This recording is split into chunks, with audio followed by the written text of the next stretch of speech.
জুবিনদাৰ চিতাভস্মৰ পৰা জন্মিছে অসমীয়াৰ ফিনিক্স সৌজন্য জুবিন গাৰ্গ হয়।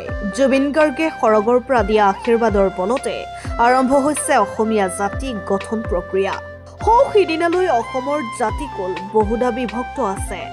বৰ্ণবাদী অসমীয়াৰ উৎপীড়নৰ চিকাৰ হৈ অসমীয়া পৰিচয় দিবলৈ কুণ্ঠাবোধ কৰা হৈছিল অসমৰে জনজাতীয় সমাজে। বড়োসকল আঁতৰি গৈছিল, কাৰ্বিসকলেও বাছি লৈছিল জনজাতীয় পৰিচয়। কিন্তু চিন্তা নাই, জুবিন গাৰ্গ আছে নহয়। কেইবাজনো কৃতবিদ্য অসমীয়াই নোৱাৰিলে অসমীয়া জাতি গঠন প্ৰক্ৰিয়া আৰম্ভটো নহ'লেই, বৰঞ্চ জ্বলি পুৰি চাৰখাৰ হৈ গ'ল বৃহত্তৰ অসমীয়াৰ পৰিচয়। কিন্তু সেই ছাইৰ পৰা ফিনিক্সৰ দৰে পুনৰ জন্ম হৈছে অসমীয়া জাতিৰ। হাগ্ৰামা মহিলাৰে পৃষ্ঠপোষকতাত বড়ো ভূমিত কেইবা হাজাৰ অধিক লোকে মায়াবিনী পৰিৱেশন কৰি দিছে অসমীয়া জাতি গঠন প্ৰক্ৰিয়াত চামিল হোৱাৰ ইংগিত। নদী ভাল পোৱা জুবিন গাৰ্গক হাগ্ৰামা মহিলাৰীয়ে গৌৰাং নদীৰ কাষতে স্থায়ী ঘৰ সাজি দিছে। ৩০ বিঘা মাটিত নিৰ্মাণ কৰিবলৈ লোৱা পাৰ্কখনত সজীৱ হৈ থাকিব জুবিন গাৰ্গৰ স্মৃতি। কিন্তু তাতোকৈও গুৰুত্বপূৰ্ণ হৈছে যে মৰুভূমিৰ সাধাৰণ লোকৰ জুবিন গাৰ্গৰ প্ৰতি আন্তৰিকতা।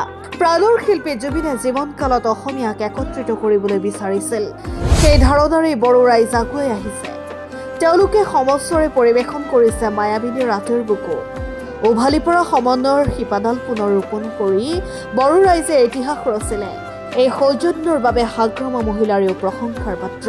সম্প্ৰীতিৰ ন পথৰ এই যাত্ৰাত অসমে তেওঁৰ উদাৰতা সদায় স্মৰণ কৰিব।